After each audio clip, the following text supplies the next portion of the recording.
So for my case study, I did the Marcopper mining disaster in an island off the coast of the Philippines. Just some introduction, the Marcopper Mining Company actually started its mining operations in the 1960s, and they were already dumping their mine tailings into the bodies of water that were there. And the locals were not huge fans of that because they saw a bunch of the damage that it was already causing, already doing to their local ecosystems.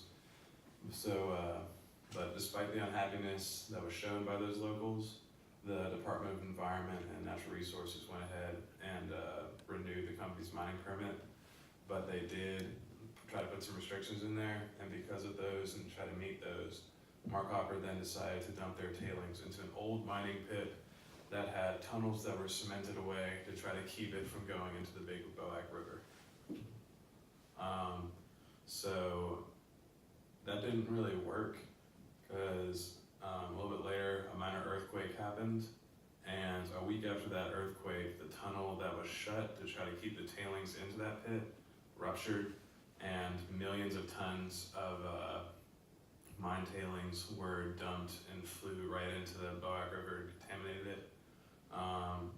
Marcopper actually blamed the earthquake for the damage, saying that the rupture was caused by an act of nature and therefore the blame shouldn't be placed on them.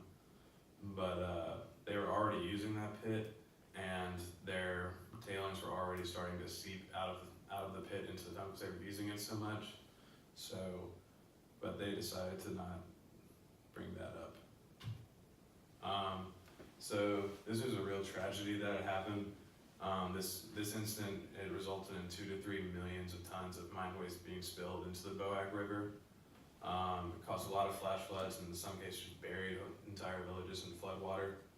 About a third of the villages had to be evacuated, and approximately 20,000 people were affected.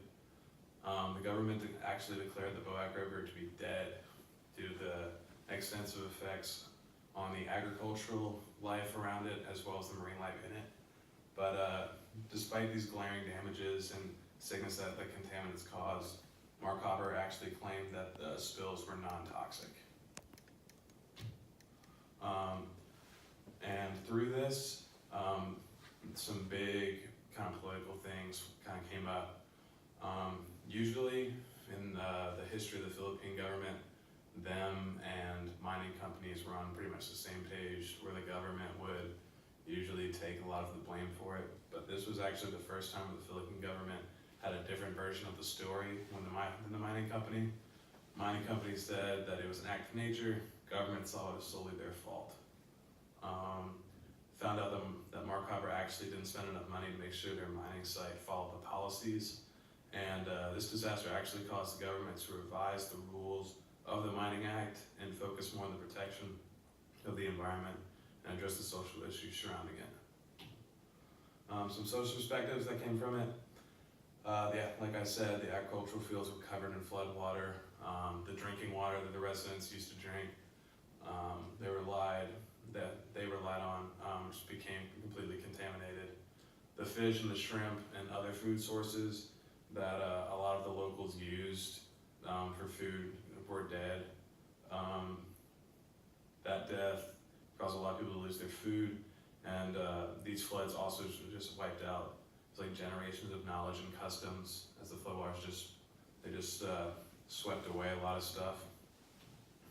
From an economic point of view, they lost a lot of farmland, like I said, and because of this loss of farmland, people lost a large source of their income because the locals really relied on the fishing industry and the farming industry to make money. And with the farmland gone, they lost a lot of it. And not only did they lose the important farmland, they also lost the fishing industry, and that supported a huge chunk of the local population. And like the farmland, them losing this fishing industry caused them to lose a huge portion of their income. And then this loss of this huge market also caused a lot of people from losing their income to not being able to afford new property and things like that. From an ecological perspective, The biodiversity, a lot of biodiversity was lost through the death of fish and other things like that. Large amount of contaminations were introduced into the ecosystem, and it killed a lot of the local animals. And because of this loss, through the death of the local animals, there were a lot of holes in like the local food webs and things, to where, you know, if something that was killed was food for, you know, a predator above it, it would go away. It would have to leave the ecosystem completely, which would just cause the holes to be bigger. So in conclusion, this disaster caused a lot of reforms to happen in the Philippine government. It caused a lot of updates to be having to the mining law, and you know, through those updates of the mining law, they're really hoping to try to keep these disasters from happening again. That's my slide.